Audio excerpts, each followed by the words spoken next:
বৃষ্টিপাত না থাকলেও ভারতের উজানের পানিতে আবারও ডুবতে বসেছে ফেনী।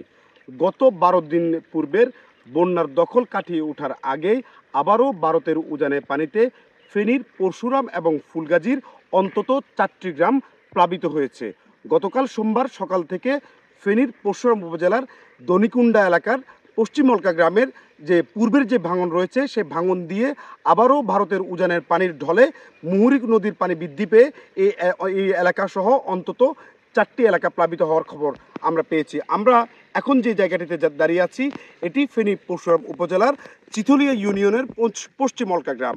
আপনাদেরকে যদি আমরা একটু দেখানোর চেষ্টা করি যে গত ৮ জুলাই ফেনীতে যে মুহুরী, কহুয়া এবং সিলোনিয়া নদীর পানি বৃদ্ধির কারণে যে এবং ভারী বর্ষণের কারণে যে বৃষ্টিপাতের কারণে যে বন্যার সৃষ্টি হয়েছিল সেই এই জায়গাটিতে মুহুরী নদীর এই একটি অংশ এখানে ভাঙন সৃষ্টি হয়, যেটি এই ভাঙনের কারণে এই এলাকার অন্তত ২৫০০ পরিবার পানিবন্দী হয়েছিলেন অন্তত ৩ থেকে ৪ দিন।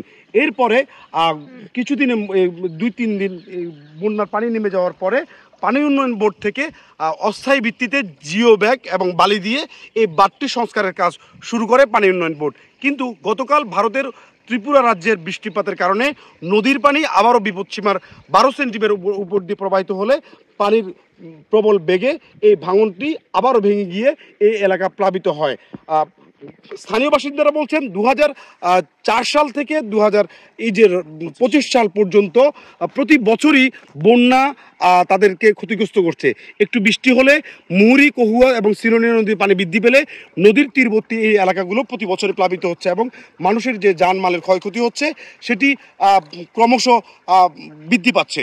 স্থানীয় বাসিন্দারা বলছেন পানি উন্নয়ন বোর্ড এবং সরকারের গাফেলিতির কারণে প্রতি বছর এই নদীর তীরবর্তী এলাকার মানুষদেরকে ভোগান্তি পোহাতে হচ্ছে।